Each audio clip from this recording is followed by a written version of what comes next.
Bem-vindos ao nosso Falando Nisso de hoje, nesse canal YouTube, com a pergunta de Pedro Bertolucci. Pedro, que vai receber pelo sorteio aqui, em comemoração 150 volumes do Falando Nisso, esse trabalho em reinvenção da intimidade, políticas do sofrimento, que acabei de lançar. Pedro, entra em contato com o bully da produção que a gente vai mandar para você um livro. Oi, Christian, sou o seu aluno do IP e me lembro que na aula de psicopatologia você falou da oposição entre Geisteswissenschaft e Naturwissenschaft e como a psicologia se insere nessa oposição. Você pode tratar novamente desse assunto, passando uma bibliografia básica? Sempre vejo banalizações como se as Geisteswissenschaft fossem traduzíveis pelas ciências humanas e acho importante contextualizar os impasses postos na história da psicologia. Um abraço. Bonita questão, Pedro. Ela remete a essa querela dos métodos que acontece na Alemanha na virada do século XIX para o século XX, portanto, então aí contemporâneo da aparição da psicanálise, e que vai atravessar as discussões nas matemáticas, né? Então, quando a gente lê esse texto tão importante do Edmund Husserl sobre a crise nas ciências europeias, esse é um texto que tenta tratar essa oposição criada e gestada nesse momento pelo Dilthey, pelo Humboldt, pelo Herbart, enfim, uma série de pensadores que estão ali, então, da origem da psicologia, pelo Wundt, e que estão às voltas com, afinal, qual seria o método para um determinado conjunto de objetos e se existiria um método específico para aquilo que possui uma natureza simbólica, vamos chamar assim. Porque Geistes, em alemão, né, espírito, diz respeito não à crença em outros mundos, mas àquilo que dá unidade e forma simbólica para um determinado processo simbólico, né? Por exemplo, a unidade de uma língua, né? É o espírito da língua, é Geist de uma língua. A unidade de um povo, é a Geist daquele povo. A unidade de uma época, né? É o Zeitgeist, como falava o Hegel, né? que forma uma espécie de contínuo, de coerência para uma experiência coletiva. Bom, a querela dos métodos vai opor, então, duas atitudes possíveis na relação de conhecimento. De um lado, a relação de conhecimento como apropriação de um objeto.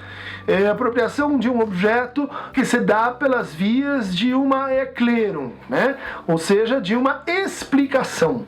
Eu posso explicar um objeto ou um processo na medida que eu reconstruo a sua rede de determinações causais. E para isso eu devo me valer de uma separação, de uma distância entre o sujeito e o objeto. Nessa distância é que o método vai ser então colocado.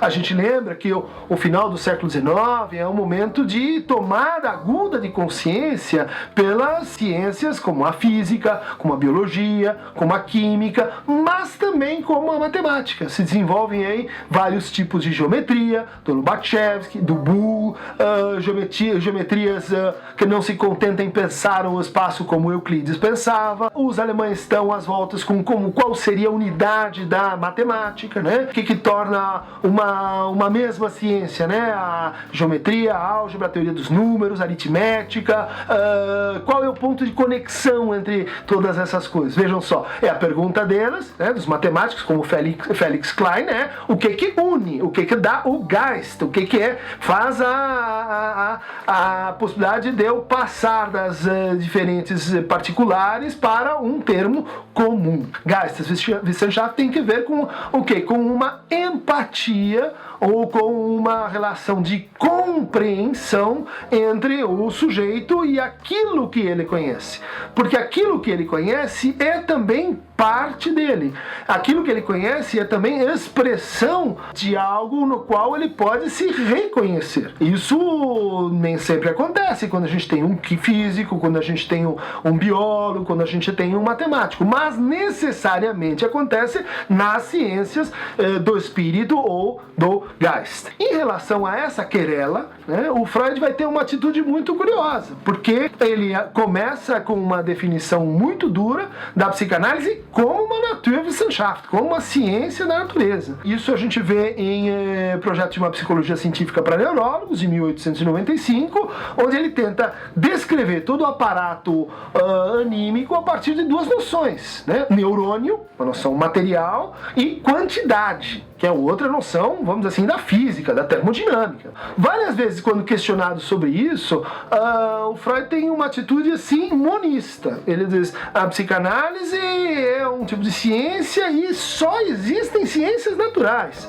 As outras são capítulos, são prolongamentos, são casos específicos desta que para ele seria assim a ciência, né? E uma atitude que muitas vezes então balança um pouco a nossa impressão do que vem a ser a psicanálise, mas que gera tensionamentos, né?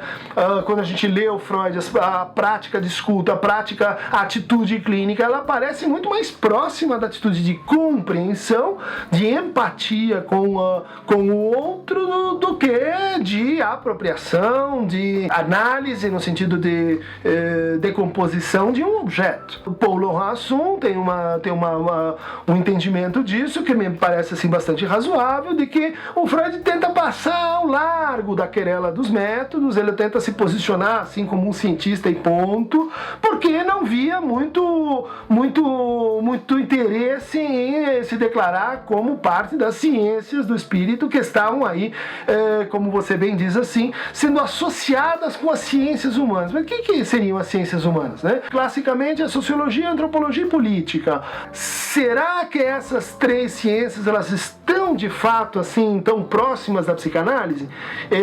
Na questão da psicanálise e visão de mundo, psicanálise e Weltanschauung, ele diz: olha, para que as teorias sociais de fato se apresentem como científicas, elas precisariam de um aporte, de um complemento chamado psicanálise. Ela se põe em conversa com as ciências sociais, mas ao mesmo tempo ele diz que essas ciências seriam assim ainda incompletas, ainda parciais, porque lhes faltaria esse elemento que seria assim mais básico, que veria dessa forma de psicologia, era assim que ela entendia a psicanálise, que está, enfim, se construindo.